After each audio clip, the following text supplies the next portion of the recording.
The railgun. Oh, how excited I am. How worried I am, more should be the question. The railgun. The railgun. Oh, pull yourself together, Aaron. Yeah, I am worried about this one, I'm not going to lie. And the reason I'm worried is about balance. I really hope Keen have balanced this railgun. They figured out a way of doing it. So what I want to do is break down balancing the railgun and put my ideas, put my community's ideas, and get your ideas in the comment section below. And between us, hopefully we can get an idea of how this thing could possibly be balanced. Of course, we won't find out until it's released sometime in February. So, how are we going to balance it? Well, how are we going to balance this thing? Oh, right. Oh, God, I'm still recording a video. So, yes, we are going to balance this by breaking this down into two factors. The first one going to be balancing the person who's firing it, and the second part, balancing the person who's receiving that very hot railgun projectile. So, on the firing side, my community recommended a few different balancing features, one of them being a long reload time. Very good idea. One recommended that it could only be fired from a certain speed, maybe 88 miles per hour. No, I think they mean that they've got to be stopped and stationary to fire it. That's not a bad idea either. Someone recommended that it cuts all the power to all the engines, the maniac, when you fire this thing. And I guess it could have like some surge effect that cuts off power temporarily to the ship. I don't know, that'd be cool. I don't know what you guys think. You'd let me know in the comment section of what sort of balancing side of things that you'd like to see from the person who's firing it. So the person who's firing it, great, but the real worried person is the one who's receiving that projectile.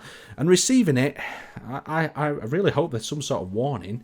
I hope that I'm not just there welding away and then boom, all my hours of work are gone and destroyed. So the suggestions that my community put forward were first a radar. So you could pick up an enemy ship, boop, boop, boop, boop, enemy ship detected, it's fitted with a railgun, and you could possibly have a little bit of a chance to respond to that ship. A lock alarm is like, lock detected, so you're driving around, and then it's telling you you've got a lock, and you can maybe try dodging it, pop some flares out your back of your ship or something. I don't know. It depends how the lock works. Hopefully it just doesn't follow this lock down like a laser beam. I just hope it can miss. So more of the other ideas that involved actually adding blocks into the game was a defense system. Now think about it like this. Now you might know about it. The Iron Dome. It's an Israeli system that shoots incoming missiles down. Boom. Stops them from hitting their targets. Now, something that could stop incoming missiles and stop the railgun shot, that would be great. Great for static bases. Static grids are going to be the ones vulnerable to this sort of attack. So anything they can do to help balance this thing would be great. So that's enough of the balancing side of things. Let me know in the comment section of how you think they're going to balance this railgun. Please, King, please balance it. Please balance this. This is going to be so difficult if you leave all the balancing to us. We've already had to try to balance your rocket launcher that gets spammed in every handgun fight. Right, okay. Let's move on. Let's do some testing.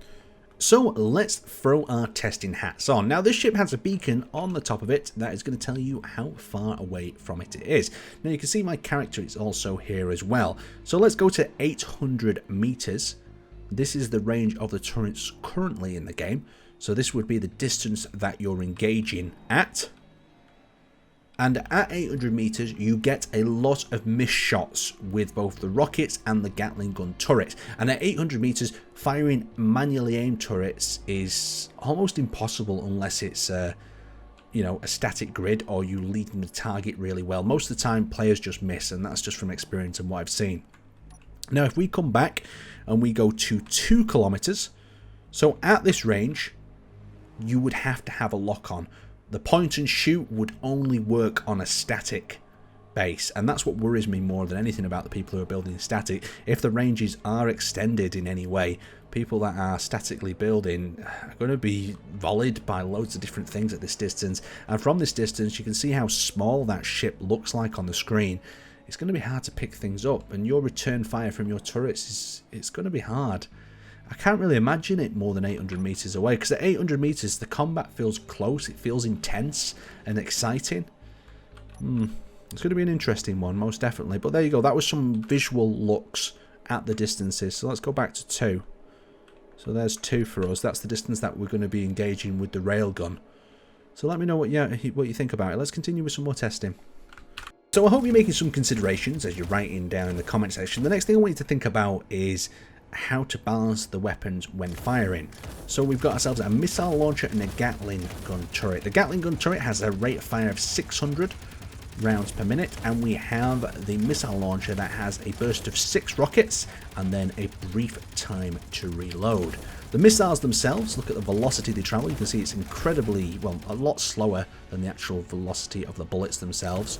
And they also have a splash explosive type effect. That's great against lightly armored grids and wheels and taking out the odd thruster or turrets aboard another ship.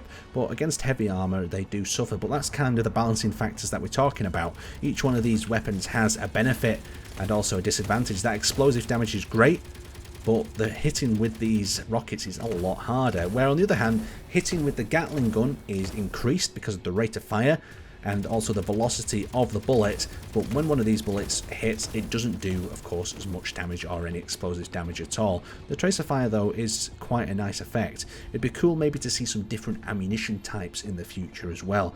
But of course, it's another thing to balance, and how they're going to continue to add these weapons into the game, tweak their characteristics, and for them to still be effective when something like the railgun's on the scene, we'll have to wait and see. So bringing this video to a conclusion, I am excited for the railgun, I'm not going to lie. I'm worried about it, but it's going to be a new update with exciting new features, and hopefully within the turrets themselves there is more options, more controls, but we'll just have to wait and see. And that's all we can do. Let me know in the comment section below, like I said before, how you'd balance the railgun turret, how you think turrets should be changed for the better, for the worse, for more balancing, more range. What would you like to see when it comes for weapons in Space Engineers in the future? Let me know in the comment section below, and I will see you next time.